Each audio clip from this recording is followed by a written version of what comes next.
கிறிஸ்துவுக்குள் எனக்கு அருமையான அன்பு திருச்சபை மக்களே, கர்த்தருடைய பெரிதான கிருபையினால் மீண்டும் இந்த நல்ல நாளிலும் உங்கள் மத்தியில் கடவுளுடைய வார்த்தையை பகிர்ந்து கொள்ளக்கூடிய பாக்கியத்தை கொடுத்த ஆண்டவருக்கு நன்றிகளை ஏறெடுக்கிறேன். திருத்துவ பண்டிகைக்கு பின் வருகின்ற 6ஆம் ஞாயிறு. எனவே இந்த நாளில் நம் அருளுரைக்காக கொடுக்கப்பட்ட நற்செய்தி பகுதி, அது மத்தேயுவின் நற்செய்தி நூல் 20ஆம் அதிகாரம் 5ஆம் அதிகாரம் 20 26 வசனங்களை மையப்படுத்தி ஆண்டவர் நமக்கு தருகிற இறை செய்தியாய் இருக்கிறது. எனவே இந்த அருளுரையின் தலைப்பாக நான் இப்படியாக குறிப்பிட்டிருக்கிறேன்: மன்னிப்போம், ஒப்புரவாகுவோம். மன்னிப்போம், ஒப்புரவாகுவோம்.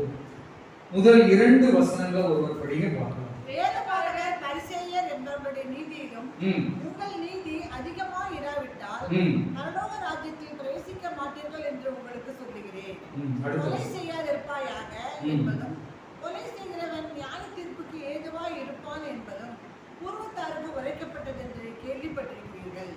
ஆண்டவரிடத்தில் வந்த திருச்சபை மக்கள் அல்லது பல்வேறு மக்கள் வந்தவர்களிடத்தில் 2 வித காரியங்களை இந்த பகுதியில் குறிப்பிடுகிறார். முதலாவது அவர் சொல்லுகிற காரியம், வேத பாரகர் பரிசேயர் என்பவர்கள் நீதியை விட உங்கள் நீதி அதிகமாக இராவிட்டால் பரலோக ராஜ்யத்தில் பிரவேசிக்க மாட்டீர்கள்.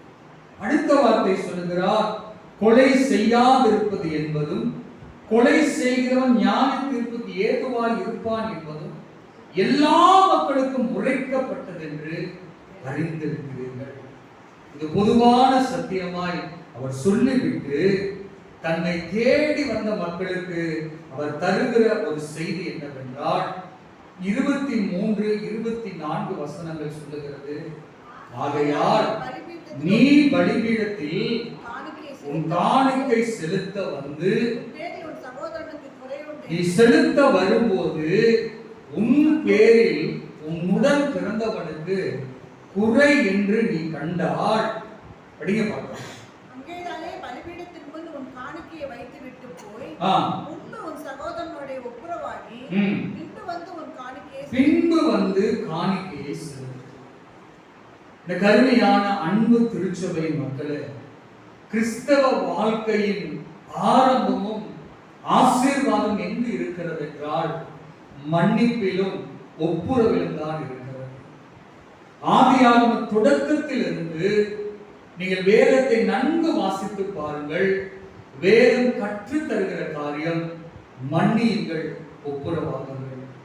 இந்த வேதாகமத்தின் முழு நோக்கமும் எதை அடிப்படையாக வைத்திருக்கிறது என்றால், இறைவன் அழகாக சொல்லுகிறார்கள், அது மன்னிப்பும் ஒப்புரவுக்கும் எடுத்துக்காட்டான ஒரு வேத நூலாக இருக்கிறது. அப்ப நம்முடைய வாழ்க்கையில் நாம் தேவனுக்கு காணிக்கை செலுத்துவதை விட, கர்த்தருக்கு கொடுப்பதை விட, உங்கள் வாழ்க்கையில் கர்த்தர் எதிர்பார்க்கிற காரியம், உன்னை குறித்து அல்லது உன்னால் சிலருக்கு குறை இருக்கும் என்றால் மன்னிப்பையும் ஒப்புரவையும் நாட தயங்காதிருங்கள். தயங்காதிருங்கள்.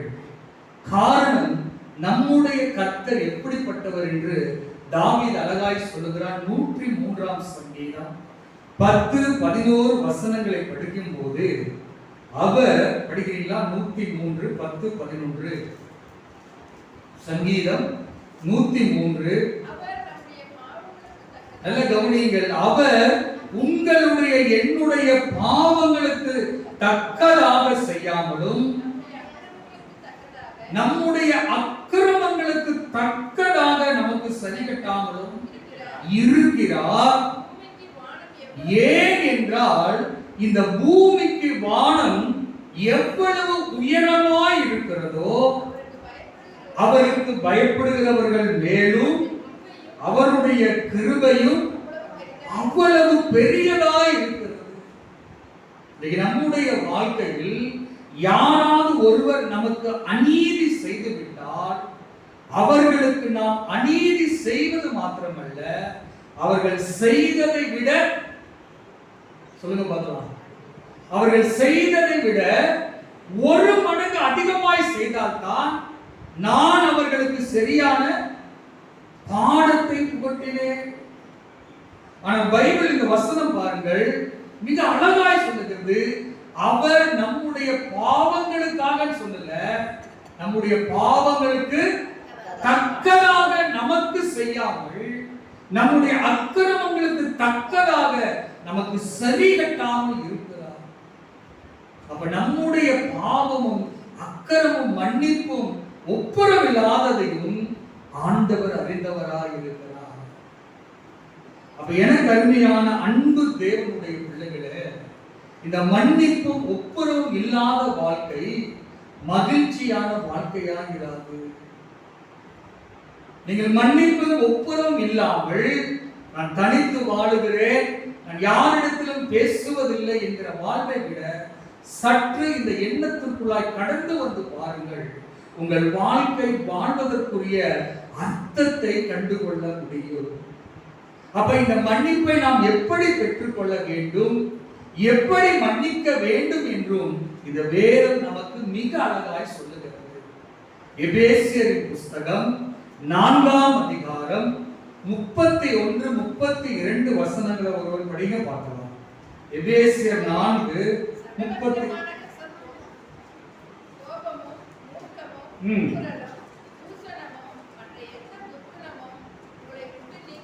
சகல விதமான கசப்பும் கோபமும் மூர்க்கமும் கூக்குரலும் தூஷணமும் மற்ற எந்த துர்க்குணமும் முதலாவது உங்களை விட்டு நீங்க கடவுள். இதை உங்கள் சரீரத்தில் உங்கள் உள்ளத்தில் வைத்திருக்காதீர்கள், மாறாக ஒருவருக்கொருவர் தயவாயும் மன உருக்கமாயும் இருந்து கிறிஸ்துவுக்குள் தேவன் உங்களுக்கு மன்னித்தது போல நீங்களும். என்ன அழகான வேத வார்த்தை! ஏதோ வாயில நான் சொல்லிட்டேன், மன்னிச்சுட்டேன், ஏதோ நான் கொடுத்துட்டு அந்த காரியத்தை செஞ்சுட்டேன் அல்ல. உங்களுக்குள் இருக்கிற கசப்பும், உங்களுக்குள் இருக்கிற கோபமும், உங்களுக்குள் இருக்கிற பல்வேறு கூக்குரல்களும் மறைந்து ஆண்டவர் நம்மை மன்னித்ததை போல மனப்பூர்வமாய் மன்னிக்க பழகுங்கள். மன்னிப்பை குறித்து ஒரு வார்த்தை அழகாக எழுதியிருந்தார்கள். மன்னிப்பு பெரிய வார்த்தை இல்லை, மன்னிப்பு பெரிய வார்த்தை இல்லை, அதை கேட்கவும் கொடுப்பதற்கும் தான் பெரிய மனது வேண்டும். அதை கேட்கவும் கொடுக்கவும் பெரிய மனது வேண்டும். ஊரில் நமக்கு தெரியாத மனிதனிடத்தில் நாம் உடனடியாக மன்னிப்பு கேட்கிறனா?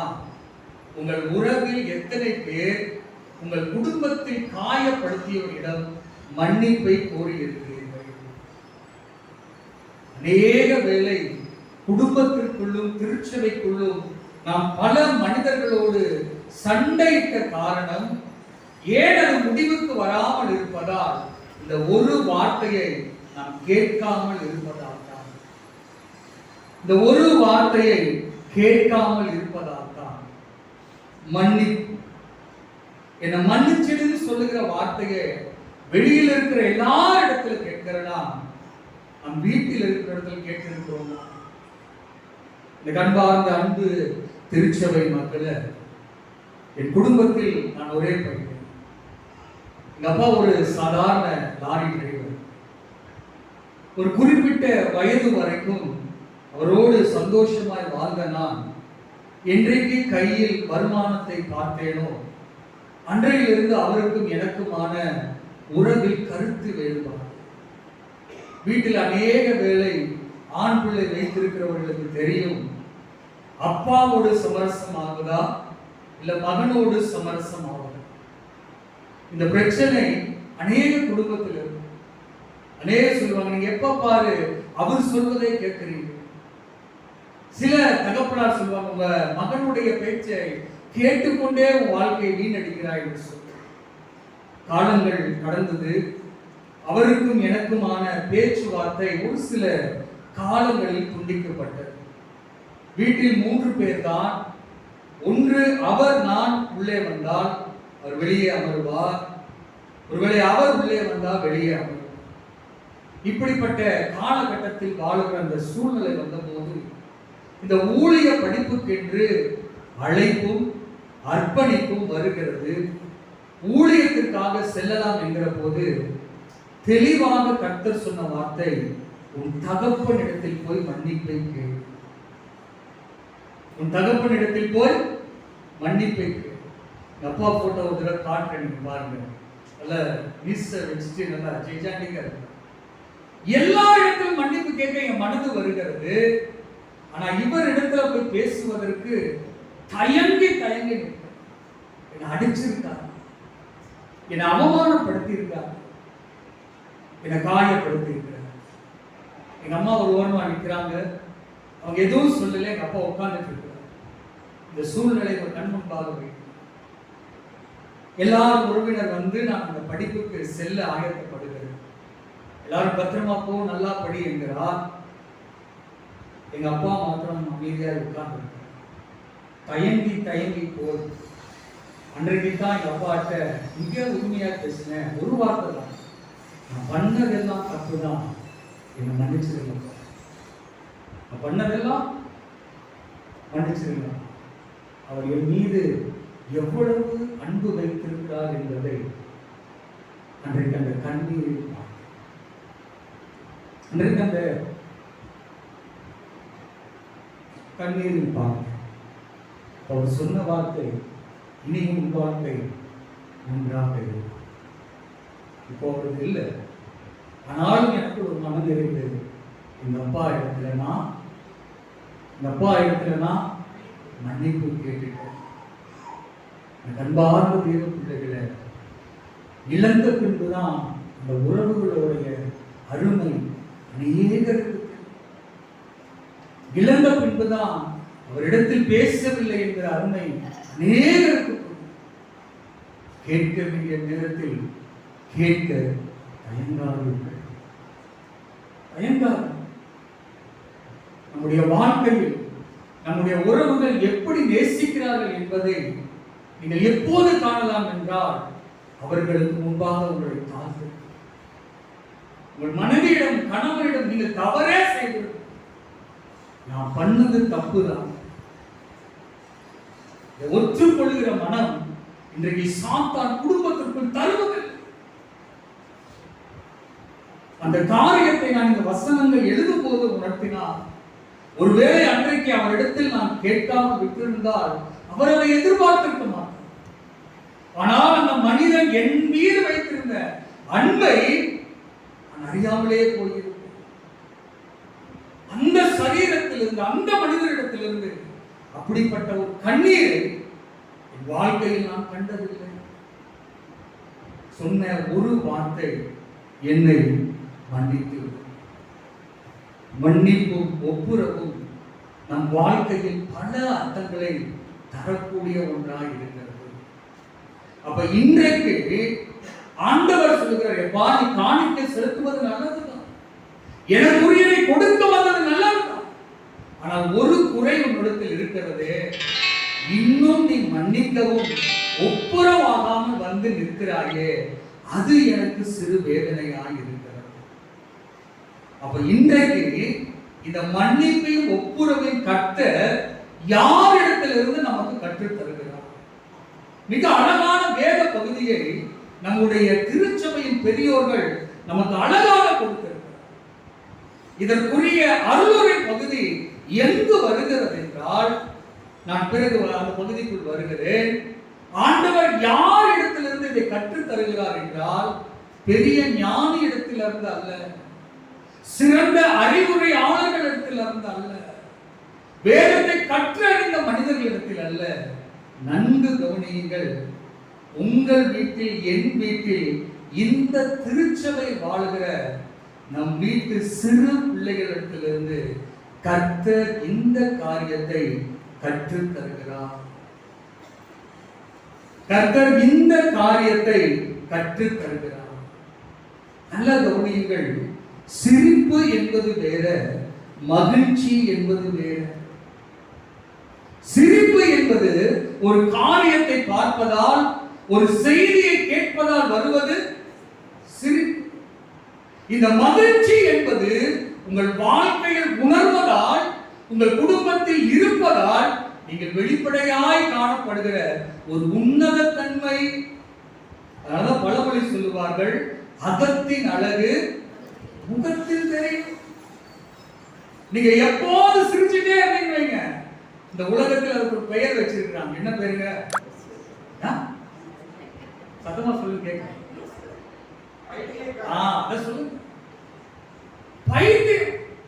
ஆனா மகிழ்ச்சியா இருப்பதை நீங்க பாருங்க, சில பேருடைய வாழ்க்கையில் அந்த மகிழ்ச்சியை பார்க்க முடியும், எல்லாரும் சிரிக்க முடியும். ஆனால் எத்தனை பேர் மகிழ்ச்சியா இருக்கிறீர்கள் என்றால் அநேகர் கரங்களை உயர்த்த மாட்டார்கள். ஏனென்றால் அவர்கள் வாழ்க்கையில் மன்னிப்பும் இல்லை, ஒப்புரவும் இல்லை. அப்ப இன்றைக்கு கர்த்தர் நமக்கு தருகிற இந்த மன்னிப்பும் ஒப்புரவும் யாரிடத்திலிருந்து கற்றுத் தருகிறார் பார்ப்போம். பாருங்கள், மார்க்குவின் புஸ்தகம் 10ஆம் அதிகாரம் 13 படிக்க பாருங்கள்.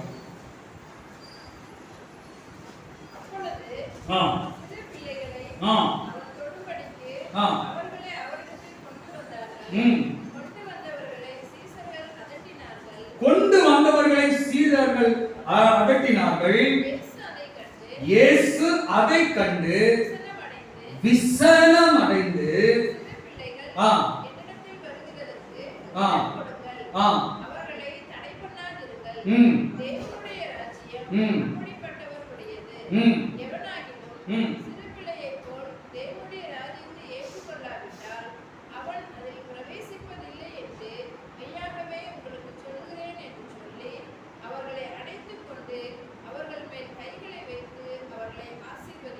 முதலாவது வார்த்தை, சிறு பிள்ளைகளைப் போல உங்களை ஏற்றுக்கொள்ள பழகுங்கள். இன்றைக்கு ஒரு கேள்வியை உங்களிடத்தில் வைக்கிறேன். உங்கள் இத்தனை ஆண்டு காலங்களில் நீங்கள் மகிழ்ச்சியாய் இருந்த காலங்கள் எது என்று கேட்டால் என்ன பதில் உங்களிடத்தில் இருந்து வரும்? சொல்லுங்க. நீங்கள் மிகவும் மகிழ்ச்சியாய் இருந்த காலம் எந்த காலம்? அமர்ந்திருக்கிற அனைவருக்கும் தெரியும், நான் சிறு பிள்ளையில் இருந்த காலங்கள் ஐயா. வசதி இல்லை, அமர்ந்திருக்கிற நமக்கு வாய்ப்புகள் இல்லை, பணம் இல்லை. ஆனால் அன்றைக்கு இருந்த அந்த சந்தோஷமும் அந்த மன நிறைவும் இன்றைக்கு எல்லாம் இருக்கிறது.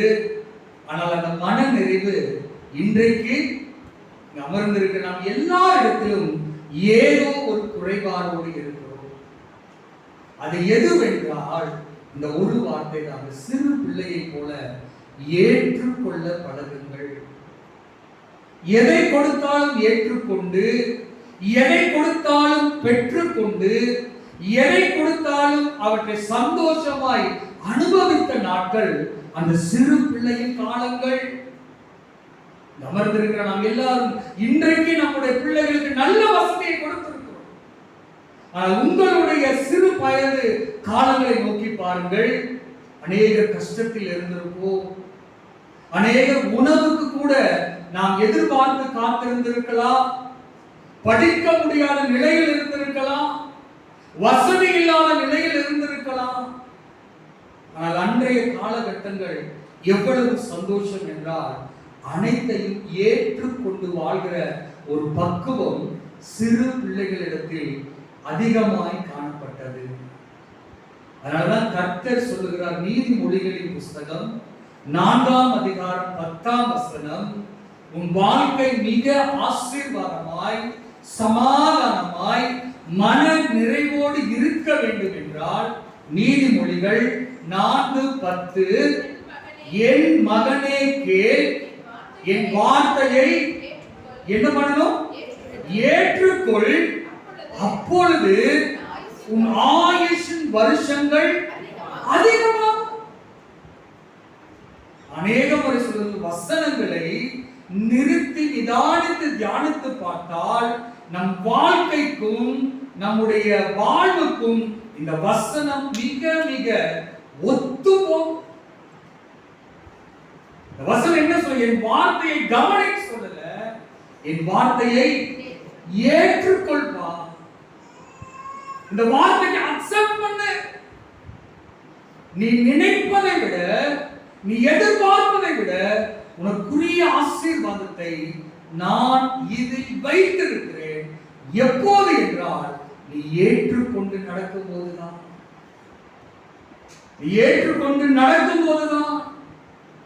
எல்லா காரியத்தின் சிறு பிள்ளைகள் ஏற்றுக்கொள்வதை போல நம்முடைய வாழ்க்கையில் இந்த ஏற்றுக்கொள்ளுகிற பக்குவம் பெரியவர்களானவுடன் நமக்கு மறைந்து விட்டது. பவுல் அழகாய் சொல்லுகிறார். 15ஆம் அதிகாரம் 7ஆம் வசனத்தை படிக்க பார்க்கலாம். ரோமர் 15:7.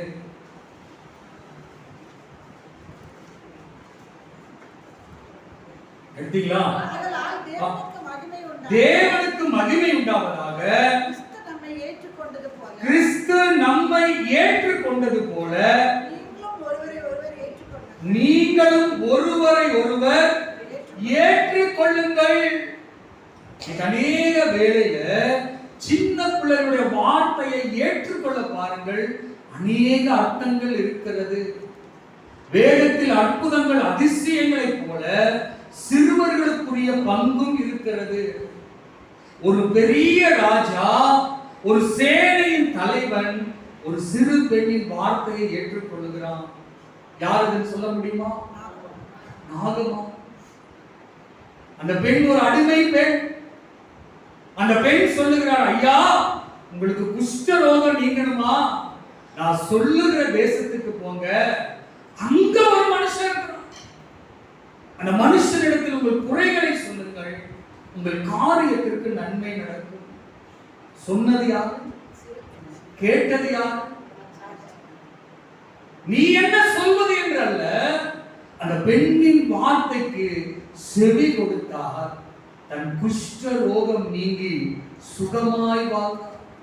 1-2 ராஜாக்கள் 5ஆம் அதிகாரம் 1-11 வசனங்களை வீட்டில் போய் படித்து பாருங்கள்.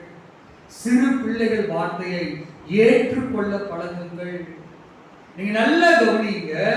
உங்கள் பிள்ளைகளிடத்தில் நீங்கள் காது கொடுத்து கவனித்தால்தான் உங்கள் முதுமையில் உங்கள் காரியங்களை அவர்கள் கவனிப்பார்கள். பேசுவதையே கேட்பது, எங்க வந்தாலும் அமைதியா நல்லதுதான். எந்த இடத்தில் இருக்கணுமோ அங்க அமைதியா இருக்க வையுங்கள். உங்கள் வீட்டில் பிள்ளைகளோடு பேசுங்கள். மத்தேயு 18ஆம் அதிகாரம் 2-4 வசனம். 1-இருந்தே படிங்க. மத்தேயு 18 1-4 வசனங்கள்.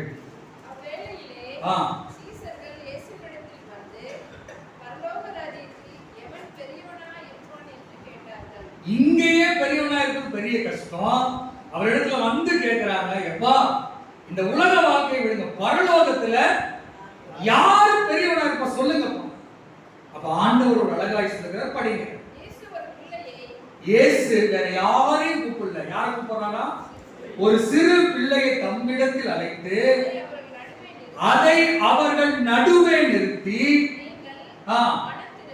மனம் திரும்பி பிள்ளைகளை இந்த பிள்ளைகளை போல ஆகாவிட்டால் நீ பெரியவனாய் இருப்பதல்ல, அந்த பரலோக ராஜ்யத்திற்குள்ளேயே பிரவேசிக்க மாட்டீர்கள் என்று.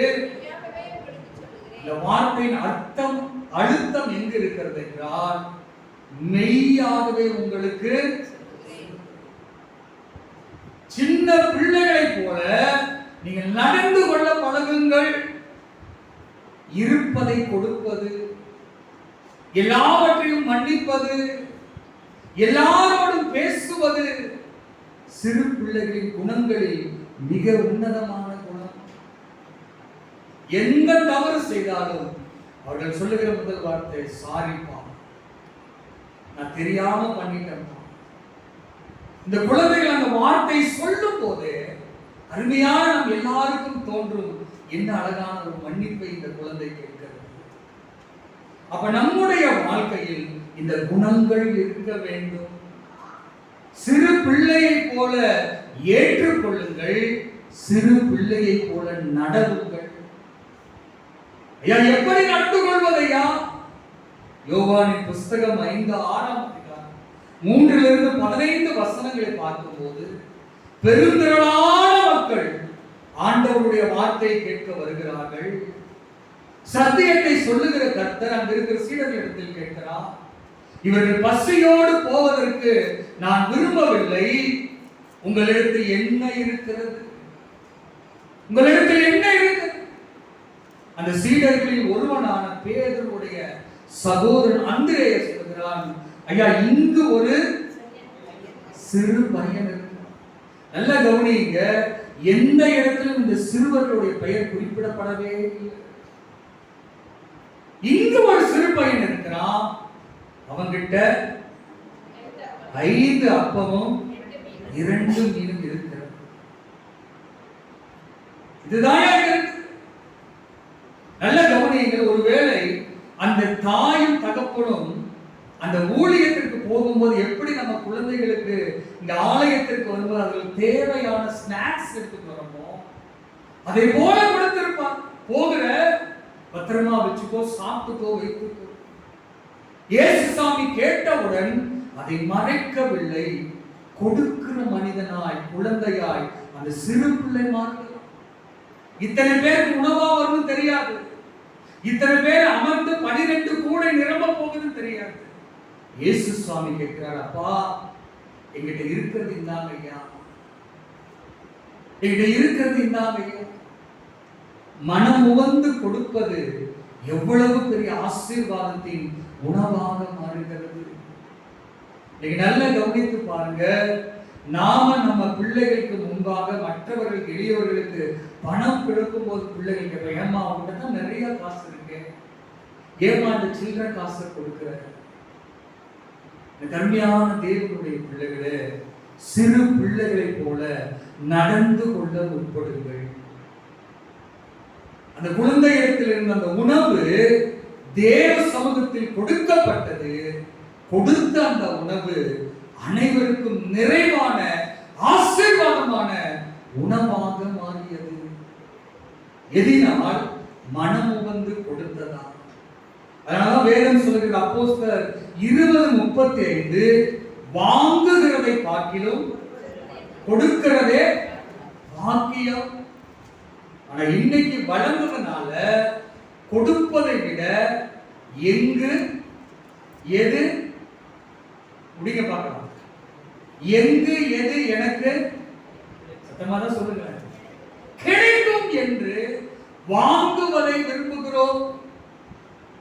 கொடுத்த இந்த கரங்கள், உதவிய இந்த சிறு கைகள் இன்றைக்கு எதிர்பார்த்து காத்திருக்க என்ன என்றால், கொடுத்ததை மறந்துவிட்ட மனிதர்களாய் நாம் பெரியவர்களாகிவிட்டோம். எப்போதும் ஒவ்வொரு காலகட்டங்களில் நம்முடைய கடந்து வந்த பாதைகளை திரும்பி பாருங்கள். இருக்கிறவர்கள் ஒவ்வொருவருடைய வாழ்க்கையை மனசாட்சி தொட்டு பாருங்கள். இன்றைக்கு கர்த்தர் எனக்கு இப்படி ஒரு குடும்பத்தை கொடுத்து என் பிள்ளைகளை இந்தந்த தேசத்தில் வைத்து என்னை ஆசீர்வாதமாய் வைத்திருப்பார் என்று உங்கள் சிறு வயதில் நினைத்திருப்பீர்களா? உங்கள் திருமண வாழ்வில் நினைத்திருப்பீர்களா? ஆனால் கர்த்தர் உங்களுடைய நோக்கத்தை சிறு வயதிலேயே அறிந்து, நீங்கள் செய்த நன்மைகளை உணர்ந்து, இன்றைக்கு உங்களை உயர்த்தி இந்த திருச்சபையில் அங்கத்தினாரால் வைத்திருக்கிறார் என்றால், நம்முடைய பெரியவர்களுக்குரிய தன்மைகள் இருந்தாலும் ஆண்டவர் சொன்னதை போல மன்னிப்பும் ஒப்புரவும் என்னிடத்தில் இல்லையே, மன்னிப்பும் ஒப்புரவும் என்னிடத்தில் இல்லையே. ஆலயத்தில் 2 மனிதர்கள் இருக்கிறார். அந்த 2 மனிதர், ஒரு மனிதனை மாத்திரம் ஆண்டவர் 3 முறை கூப்பிடுகிறார். அந்த பையன் யார் என்றால் சாமுவேல். அங்கிருந்த ஊழியருக்கு அழைப்பல்ல, மாறாக அங்கிருக்கிற அந்த சிறு பையனை கர்த்தர் கூப்பிடுகிறார், சாமுவேலே, சாமுவேலே. ஒவ்வொரு முறை கூப்பிடும் போது அந்த ஆலயத்தில் இருக்கிற அருமையான ஊழியக்காரர் கூப்பிடுகிறார் என்று கேட்கிறார். அப்ப அந்த சாமுவேல் சொன்ன ஒரு வார்த்தை அவர் வாழ்க்கையில் ஆசீர்வாதமாய் மாறியது. என்ன வார்த்தை படிக்கிறீங்களா? 1 சாமுவேல் 3:9. எல்லாருக்கும் தெரிந்த வார்த்தை, படிங்க பார்க்கலாம். கர்த்தாவே சொல்லும், அடியேன் பெரியவர்கள் ஆகிவிட்ட நாம் இந்த வார்த்தையை மறந்து விட்டோம். கர்த்தாவே சொல்லும், அடியே கேட்கிறேன் என்பதை மறந்து, ஆண்டவரே நான் சொல்லுகிறேன், நீங்க கேளுங்க, நான் சொல்லுகிறேன் நீங்க கேளுங்க என்கிற எண்ணத்துக்குள் வந்து விட்டோம். சாமுவேல் அந்த ஒரு வார்த்தையை வாழ்க்கை முழுவதும் கடைபிடித்தார். அந்த இஸ்ரவேல் மக்களுக்கு தீர்க்கதரிசியாக மாத்திரமல்ல, கடவுளின் வார்த்தையாக கடைசி வரைக்கும் இருந்தார். முதலாவது கடவுளுடைய வார்த்தையை சிறு பிள்ளைகளை போல ஏற்றுக்கொள்ளுங்கள். இரண்டாவது சிறு பிள்ளை போல நடந்து கொள்ளுங்கள். மூன்றாவது சிறு பிள்ளைகளை போல ஒருவருக்கொருவர் மன்னியுங்கள். ஒருவருக்கொருவர் மன்னியுங்கள்.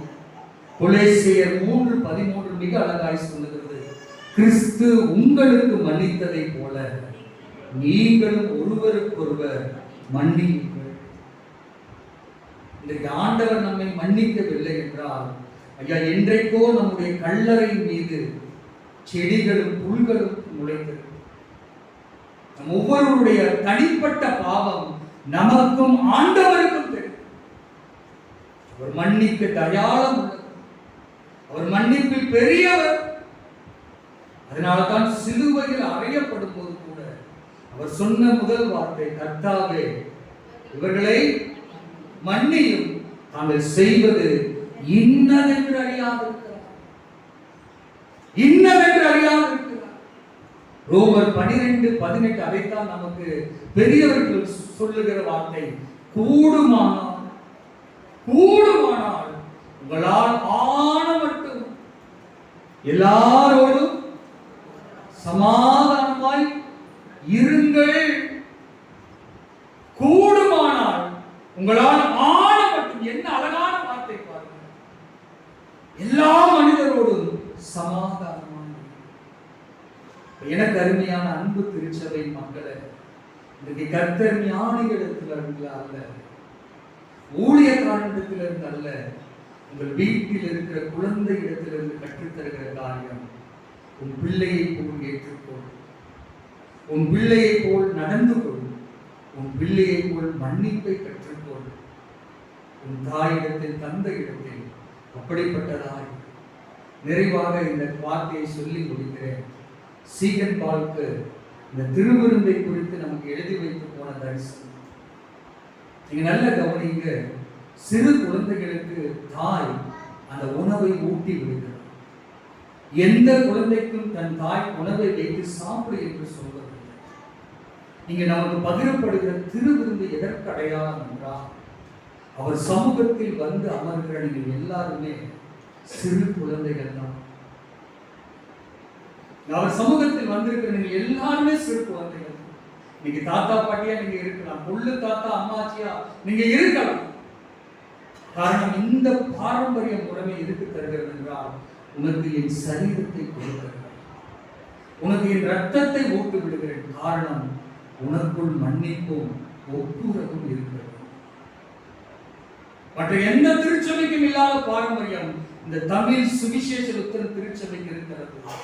இங்கு வந்து நிற்கும் போது, நீ என்னுடைய குழந்தை,